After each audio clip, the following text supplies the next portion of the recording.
Oh, hi Sue. You know that I'm doing this certificate for in training and Oh yes, assessment. I've heard that. It's pretty good, but do you know much about the vocational education and training Not sector? really. I mean, I sort of know of it, and Mm, I've sort of started a few courses that I haven't finished. mm, mm. Yeah, apart It's from a marine course that I did through. Oh no, I yeah, don't know. No, no. it's it's this is a course in training and assessment for Okay. vocational, very much for vocational, and it's all about the vocational education and training system in Australia. Mhm. It's a national system, and it's Mhm. all competent based on competency based.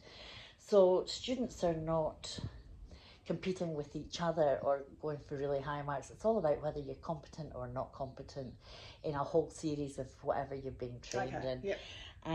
I find it quite interesting that there's this thing called the AQF. It's the Australian qualifications framework, Oh yeah. Okay. Yep. and there's 10 different ones, and it goes right through from primary school right up to PhD. Oh So right. Okay. certificate 4 is somewhere in the middle of that. That's what Oh, I'm so which studying now. so all of the different levels of education in Australia fit into this Australian qualifications framework. Yep, yep. Okay. Oh, cool. And one of the things, because I'm training to be a trainer and assessor, is you have to be qualified yourself at the level above what you're teaching. Oh, I didn't realise that. Yeah. Okay, okay. So with the certificate 4, for example, is there a certificate 5 or is that a grade 6 or something? Um, Sorry. I think it goes up to diploma. I think after Okay. the certificate, you've got the lower levels are Twos school, and certificate and the qualification and all middle that is stuff. vocational education Yeah. and training, and the top is higher education. Okay, okay. So there's 10 levels, and Wow. yeah, so that's the AQF, and then as far I go to Melbourne Polytechnic, and Okay. that's um, a registered training organisation, but you Yeah. get a lot of registered training organisations. They don't have to be TAFEs, they can be Yes. private as well, but some of them you might have seen in the news. Sometimes they've been a bit Oh, dodgy yes, yes, yes. and Yeah. ripping off students and Particularly whatever. overseas students.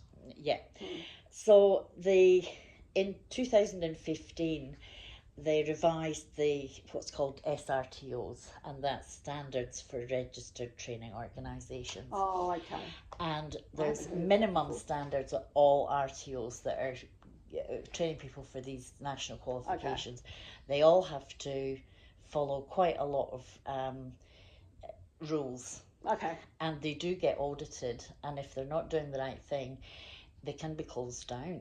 Not And has anyone been closed down? Yeah, Okay. there was, I can't remember the name of it, but I remember Raj, the teacher in class, was telling us about instances where um, people were found not to have been meeting the standards Okay. required as registered training organisations. And I mean, one of them that sort of stuck out to me was it's all about trainers have to maintain industry relevance as well as training. Yes. Yes. So Yes. my background, and Yeah. I would be able to teach in diversity and inclusion, but because I haven't had direct experience for 2 years, I wouldn't be able to teach it. You've got to keep up your professional knowledge of the sector that you're teaching in. Professional knowledge or professional practice? Well, professional knowledge, because Okay. I wouldn't have to get my currency in Mhm. diversity and inclusion. I wouldn't have to work again for 2 years to get that, but I would have to go through a number of specified ways Righto. of Yeah. proving that I Yeah. was keeping up, whether that's formal, like going to conferences or being mentored, Okay. Yep. or informal, like just doing your research on the web. So I Okay. think that's quite a good thing. Okay. Okay, I just thought that you might be interested to know a little bit Yeah. about what I'm So doing. they're moving more towards, like for registration, professional registration that I've just now got non-practicing registration for being an OT. Yeah. You had to do a certain amount of professional learning each year Yes. and be able to have Have evidence points of and that. things. So They they're do lining that up in a with that. number. Yeah, okay. Yeah. But look, I think it makes sense because just in conclusion, I suppose a very important point is that the vocational education and training system is very much tied to industry. Yes, yes, And yes. people from industry are the ones that work with others on Yeah. the instructional design, on the updating of units of competence and all that kind of thing. So, and with especially digital influence and post-COVID, a lot of industries are changing really quickly. So you can't really train unless you know what's Yes. happening in the Yeah. industry. And how that industry, it's probably as much how that industry works too, isn't it? As much as what they do. Yeah. Anyway, okay, thanks for that. Thank you.